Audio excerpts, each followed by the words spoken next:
Hello everyone.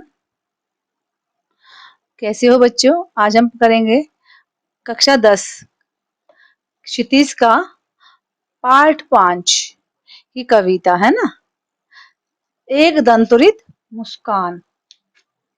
और इसके एक दंतुरित मुस्कान कविता में एक छोटे बच्चे की जो मनोहारी मुस्कान है, उसे देखकर कवि के मन में जो भाव उमड़ते हैं, उसको इस कविता के माध्यम से प्रकट किया गया है। ठीक है।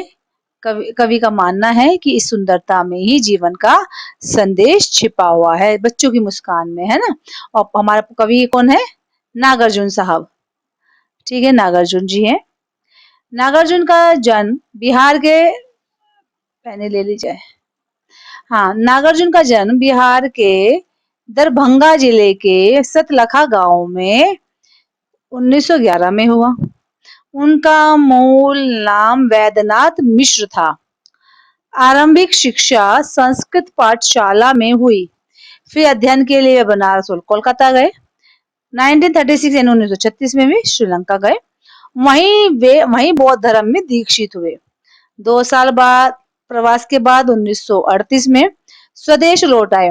घुमक्कड़ी और अक्खड़ स्वभाव के धनी नागार्जुन ने अनेक बार संपूर्ण भारत की यात्रा करी और 1998 में उनका देहांत हो गया।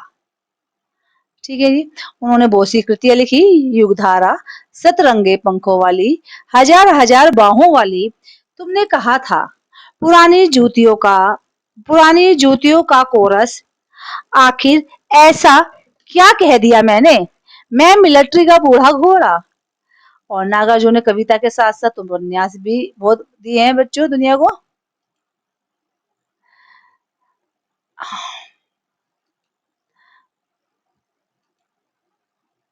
कौन कौन से हैं? नागार्जुन रचनावली 7 खंडों में प्रकाशित है। साहित्यिक योगदान के लिए उन्हें अनेक पुरस्कारों से सम्मानित किया गया है। ठीक है। जिनमें प्रमुख है हिंदी एकेडमी, दिल्ली का शिखर सम्मान, उत्तर प्रदेश का भारत भारती पुरस्कार। ठीक है। और पॉलिटिक्स में एक्टिव होने के कारण उन्हें कई बार जेल भी जाना पड़ा। ठीक है बच्चों, नागार्जुन ने बांग्ला और संस्कृत में भी पोएट्री, कविताएं लिखी है। अब हम अपने आते हैं कविताओं पर, पोयम पे, जो हमारा मेन मुद्दा है, लेकिन ये भी जानना बहुत जरूरी है। पोयम है हमारी एक दंतुरित मुस्कान। पोयम शुरू करने से पहले आपको क्या करना होता है? हमेशा वीडियो को चैनल को सब्सक्राइब करें। जल्दी कर देगा। देखो कुछ पैसे थोड़ी लगते हैं आपके कि पैसे लग रहे हैं, कुछ प्रॉब्लम हो रही है ना। ये तो नहीं कह रही है कि सब्सक्राइब नहीं कर पा रहे आप। सब्सक्राइब कीजिए। वेरी गुड बच्चे, शाबाश। लाइक कीजिए और शेयर कीजिए अपने फ्रेंड्स के साथ। अगर कुछ लगता है आपको कि हमें कुछ समझ में नहीं आ रहा, या कुछ ऐसा है कि जो हम स्किप करते जा रहे हैं या हम समझा नहीं पा रहे हैं, तो आप प्लीज पूछिए, हम दूसरी वीडियो बनाएंगे। ठीक है, आपको समझाने के लिए। ठीक है बच्चों। एक दंतुरित मुस्कान कविता में जो छोटे बच्चे की बहुत प्यारी जो हंसी होती है, मुस्कान, उसको कवि के मन में जो भाव उत्पन्न हुए हैं, ठीक है, वो उमड़ते हैं। उन्हें कविता में अनेक बिंबों के माध्यम से प्रकट किया गया है। कवि का मानना है कि सुंदरता में ही जीवन का संदेश छिपा है। इस सुंदरता की ऐसी व्याप्ति है कि कठोर से कठोर मन भी पिघल जाए। इस दंतुरित मुस्कान की मोहकता तब बढ़ जाती है जब उसके साथ नजरों का बागपन जुड़ जाता है। ठीक है जी, शुरू करती हूँ पोयम आपकी। कैसी है? कवि बेटा ये जो है पोइट, इसमें कहना चाह रहा है दंतुरित मुस्कान में कि जब ये बच्चा बहुत छोटा था तो उसके जो फादर होते हैं, ठीक है, वो चले जाते हैं बाहर। लेकिन जब वो बड़ा होता है, कुछ थोड़ा सा बड़ा होता है, उसके 2 दांत निकल जाते हैं। ठीक है, जब नए नए दांत आते हैं ना आगे के, दो, उसे कहते हैं दंतुरित। ठीक है, उसे क्या कहते हैं? दंतुरित। तो शुरू करते हैं तुम्हारी दंतुरित मुस्कान से। तो तुम्हारी ये दंतुरित मुस्कान मृतक में भी डाल देगी जान। धुरी घुसर तुम्हारी ये गीत, छोड़कर तालाब मेरी झोपड़ी में खिल रहे जलजात। परस पाकर तुम्हारा ही प्राण पिघल कर जल बन जाएगा। सॉरी, पिघल कर जल बन गया होगा कठिन पाषाण। चलो जी, अब इसके मतलब समझ लीजिए। दंतुरित का मतलब तो पता लग गया। ये भी पिंक, ये भी पिंक, सब पिंक हो गया भाई साहब। दंतुरित मतलब हो गया आपका बच्चे के जो नए नए दांत आते हैं। मुस्कान का तो आपको पता ही है, मृतक का पता है, मरा हुआ। ठीक है। धूरी धूसर, धूसर यानी धूल मट्टी से सना हुआ, उसे कहते हैं धूली धूसर। और जी और क्या क्या टफ है। गात माने शरीर, जल जात होता है कमल, इसे क्या कहते हैं, कमल। सबसे टफ है ना ये, कमल, कमल। परस, परस भी टफ है। परस माने होता है स्पर्श।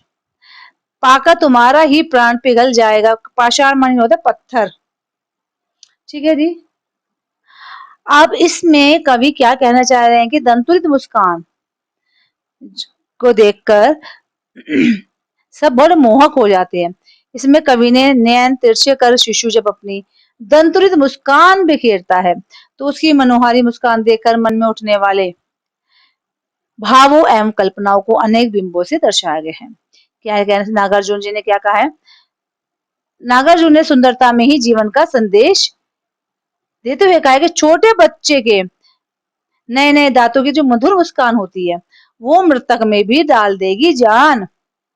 यानी मरे हुए व्यक्ति के शरीर में, प्राणों में भी, मृतक शरीर के, सॉरी, मृतक व्यक्ति के शरीर में भी प्राणों का संचार कर देती है। ठीक है। उसे देखकर मृतक व्यक्ति भी जी उठे। मृतक व्यक्ति जी उठे का मतलब क्या हुआ बच्चों, इसका मतलब हुआ कि कोई बहुत उदास बैठा है। ठीक है। उसका मन नहीं लग रहा, कहीं इधर उधर, बहुत बिल्कुल उदास। लेकिन छोटा बच्चा जब उसके पास जाता है, वो मुस्कुराता है ना देख के, तो वो भी मुस्कुरा पड़ता है। इसका मतलब ये ऐसा नहीं है मरे हुए व्यक्ति को देखकर वो डाल देगी जान, इसका मतलब ये कहना चाह रहे हैं कवि जी। ठीक है। शिशु की नए नए दांतों की मोहक मुस्कान से मुर्दों में भी जान पड़ जाती है और वे जीवित हो उठेगा। आगे, धूली धूसर। धूली धूसर मैंने बताया था, धूल मिट्टी।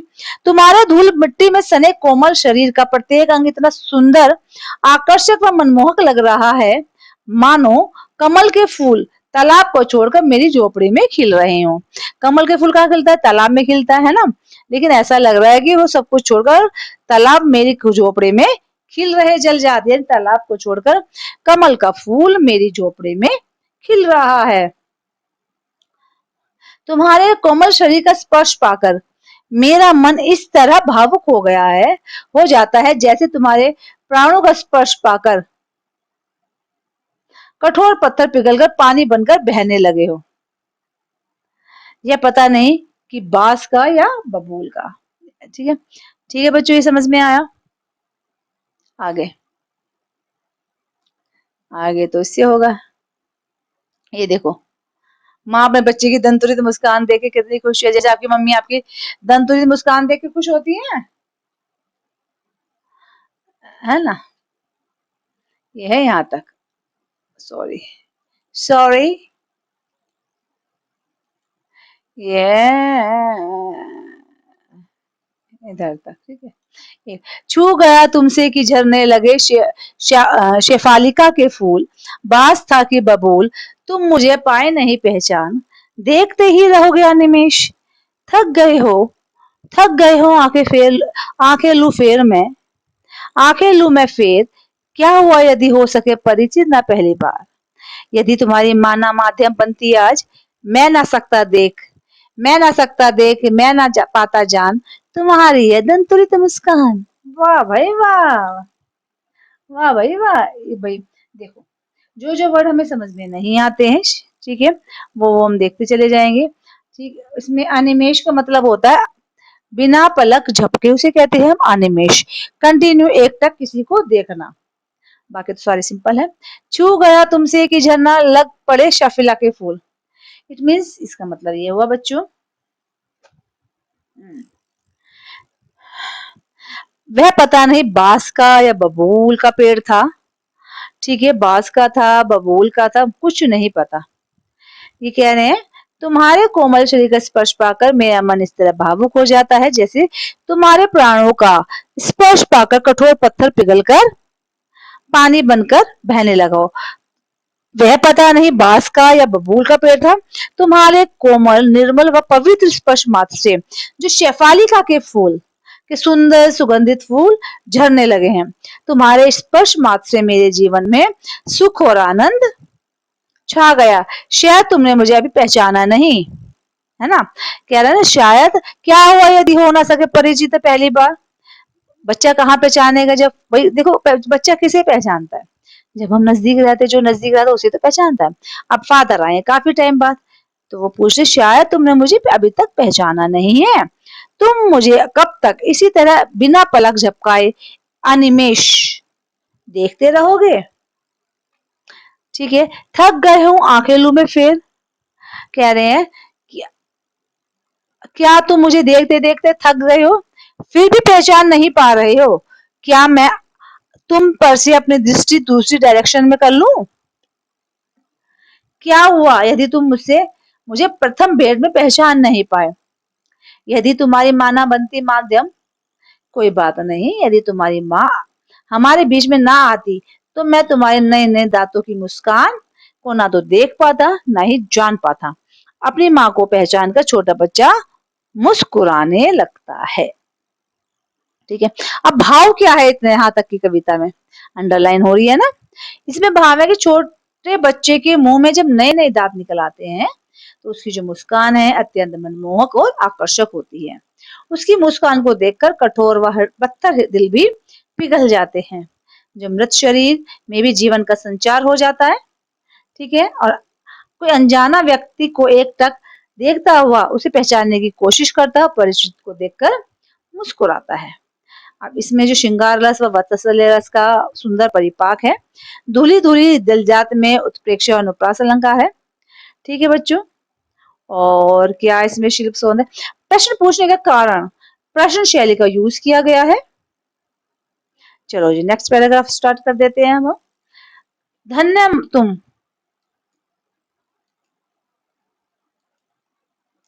धन्य तुम, धन्य तुम, माँ भी तुम्हारी धन्य। चिर प्रवासी में इतर में अन्य, उस इस अतिथि से प्रिय तुम्हारा क्या रहा संपर्क। उंगलियां माँ की कराती रही है मधुपर्क। देखती तुम इधर कनखी मार, और होती जबकि आंखें चार, तब तुम्हारी दंतुरित मुस्कान मुझे लगती बड़ी छविमान। चलो इसका भी हम समझ लेते हैं मतलब। अब इसका चिर मतलब होता है सदा। चिर मतलब होता है सदा। ठीक है, प्रवासी यानी दूसरे स्थान से। और मधुपर्क, मधुपर्क का मतलब पंचामृत, यानी शहद, दही, दूध, घी, मीठा, उसे कहते हैं मधुपर्क। कनखी तिरछी निगाहों से छविमान सुंदर। अब इसमें कवि कह रहे हैं शिशु और श्रेय के बीच उसकी माँ को एक क्या कहते हैं महत्वपूर्ण कड़ी बताया गया है। जब दंतुरित मुस्कान के साथ उस बच्चे की नजरों का बागपन जुड़ जाता है, तो और भी मनमोहक बन जाता है। क्या कह रहा है, धन्य तुम, माँ भी तुम्हारी धन्य। नागार्जुन जी कहते हे बालक तुम धन्य हो, और तुम्हारे को तो पैदा करने वाली माँ है, वो भी बहुत धन्य है। मैं तो कोई और हूँ, और मैं बहुत दूर से आया हूँ तुम्हारे लिए, अनजान और प्रवासी अनजान हूँ। ठीक है, मैं तुम्हारे लिए अनजान और अपरिचित हूँ। ओ मेरे बच्चे, तुम्हारा इस अपरिचित से, मेहमान से कोई संबंध नहीं है, जबकि तुम्हारी माँ का अपनेपन की मिठास से युक्त प्यार तुम्हारे जन्म से ही तुमको मिलता आ रहा है। तुम्हारी माँ का स्नेह तुम्हारे लिए पंचामृत के समान है। यानी माँ ही तुम्हें अपनी उंगली से पंचामृत, माँ क्या करती है सारा चीज मिला के ना चटाती रहती है उंगलियों से। चम्मच से तो बच्चा बेचारा क्या ही खाएगा, है ना, उंगली से चटाती रहती है। जब तुम अपनी तिरछी नजरों से मुझे देखते हो और हमारी आंखें आपस में मिलती हैं, बच्चा देख रहा है तिरछी तिरछी निगाहों से, है ना, तो उस समय नए नए हो गए तुम्हारे जो दंत हैं, दांतों की मुस्कान मुझे बहुत ही प्यारी और सुंदर लगती है। ठीक है, यानी बच्चों के दांतों की मुस्कान, जो बच्चों के छोटे छोटे दांत हो जाते हैं ना, उसकी मुस्कान, ये सब इसमें बताया गया है कि बच्चे कितने प्यारे और सुंदर होते हैं। यही इसमें भाव है कि बच्चे की मुस्कान की सुंदरता में ही जीवन का संदेश छिपा है। और शिल्प सौंदर्य क्या है, वात्सल्य, ममता आ रही है ना इसमें, तो वात्सल्य रस का प्रधानता है। कनखी मारना व आंखें चार करना मुहावरों की सुंदरता देखने योग्य है। तत्सम व आंचलिक शब्दावली का यूज किया गया है। ठीक है बच्चों, माधुर्य गुण संपन्न कोमल कांत पदावली का प्रयोग है। इसमें बच्चों दो पोयम है, एक तो आपकी है दंतुरित मुस्कान और एक है आपकी फसल। चलो फसल करते हैं। फसल के भी कवि कौन है? फसल के भी कवि आपके नागार्जुन जी हैं। फसल शब्द सुनते ही हम क्या माइंड में आता है? लहराती हुई खेतों की फसल आंखों के सामने आ जाती है। परंतु क्या तथा उसे परंतु फसल है क्या? उसे पैदा करने में किन किन का योगदान रहा है, कॉन्ट्रीब्यूशन रहा है, ये सब नागार्जुन ने अपनी कविता फसल में बताया है। ठीक है, बोलचाल की भाषा कविता को प्रभावशाली बनाती है। चलो स्टार्ट करते हैं, एक बार फसल भी देख लेते हैं, है ना। वो सिंपल भाषा में है जो आप बहुत इजीली समझ पाएंगे और ज्यादा बड़ी पोएम भी नहीं है, दो पैराग्राफ की पोएम है ना। शुरू करें, स्टार्ट करते हैं। एक के नहीं दो के नहीं ढेर सारी नदियों के पानी का जादू, एक के नहीं दो के नहीं लाख लाख कोटि कोटि हाथों के स्पर्श की गरिमा, एक की नहीं दो की नहीं हजार हजार खेतों की मट्टी का गुणधर्म। थोड़ी नीचे चली गई है ना। तो इसमें कोटि कोटि का मतलब क्या हो गया? वर्ड मीनिंग भी पता लग जाने चाहिए। कोटि कोटि मतलब होता करोड़ करोड़। ठीक है, कोटि कोटि मतलब कहाँ गई भाई पेंसिल? कोटि कोटि मतलब करोड़ करोड़। ठीक है, स्पर्श नेचुरली बात है, पता है। चूना गरिमा माने हो गया महिमा, मट्टी का गुण मट्टी की महिमा, पानी का जादू पानी का विशेष महत्व है। ठीक है, इसमें कवि कहना चाह रहे हैं कि फसल अनेक नदियों, लोगों के कठिन परिश्रम, खेतों की विभिन्न प्रकार की मिट्टियों का परिणाम होता है। एक के नहीं दो के नहीं ढेर सारी नदियों के पानी का जादू।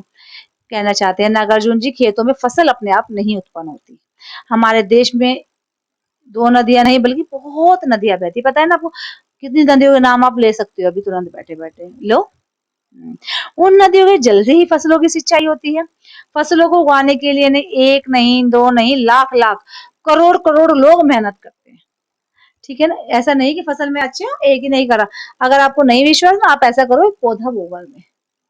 ठीक है, गमले में एक पौधा बो, देखो कितनी मेहनत करनी पड़ती है पौधे में। इतनी फसल के लिए कितनी मेहनत करनी पड़ती होगी, है ना। तो कह रहे हैं कि फसलों को उगाने के लिए एक दो नहीं बल्कि लाख लाख करोड़ करोड़ लोग मेहनत करते हैं। असंख्य किसानों और मजदूरों के कठिन परिश्रम के परिणाम स्वरूप ही फसल उगती है। फसल एक दो खेतों की नहीं बल्कि हजार हजार खेतों की मट्टियों की गुणों की महिमा है। ठीक है ना, हजार हजार गुणों की मट्टी की उपजाऊ शक्ति के आधार पर फसल उत्पन्न होती है।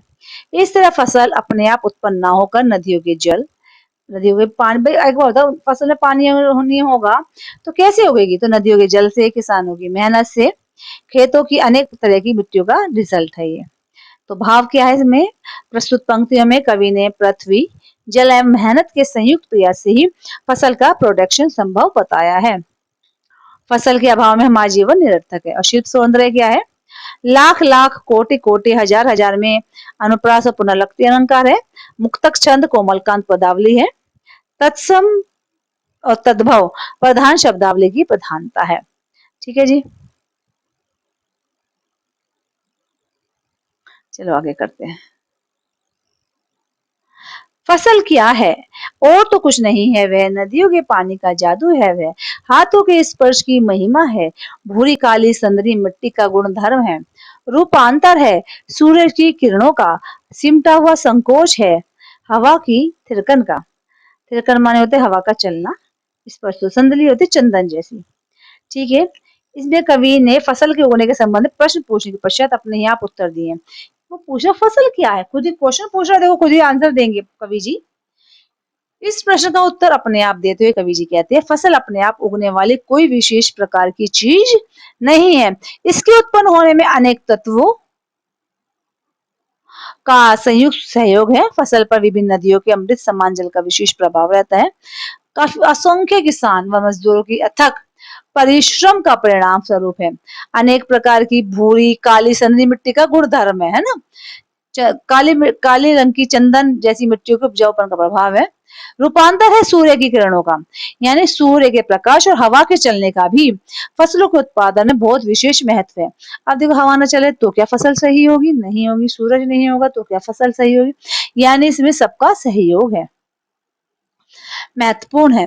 ये तत्व फसल उत्पादन में सहयोग करते हैं, इसलिए किसानों व मजदूरों की मेहनत के साथ साथ पंच महाभूतों का भी फसल के निर्माण में विशिष्ट योगदान है। भाव क्या कहना चाह रहे हैं कवि?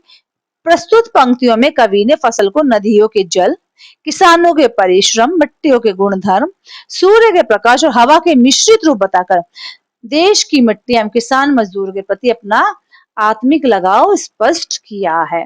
ठीक है, और आपका इसमें शिल्प सौंदर्य क्या है पेपर में आ जाता है तो याद करना बहुत आपके लिए इंपॉर्टेंट है।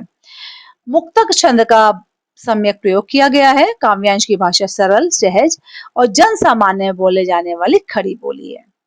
ठीक है जी, और क्या है इसमें? हवा की थिरकन में मानवीकरण, सिमटा हुआ संकोच में अनुप्रास अलंकार की छटा दर्शनीय है। ठीक है जी, मट्टी की विविध रूपों का चित्रण किया गया है। ठीक है बच्चों, तो ये जो पोयम थी आपकी दंतुलित मुस्कान और फसल दोनों यहाँ खत्म होती हैं। अगर आपको ये लेसन अच्छा लगा हो या ना लगा हो कमेंट जरूर कीजिए, ताकि ये पता रहे कि भाई क्या दिक्कत है, कहीं हम ऐसा तो नहीं कुछ छोड़ रहे हैं या नहीं छोड़ रहे। तो करिए, सब्सक्राइब कीजिए चैनल को, लाइक कीजिए, शेयर कीजिए। इसके प्रश्न उत्तर आपको दूसरी वीडियो में मिलेंगे। ठीक है, दूसरे उसमें पार्ट में हम बनाएंगे इसकी प्रश्न उत्तर। तब तक के लिए थैंक यू वेरी मच।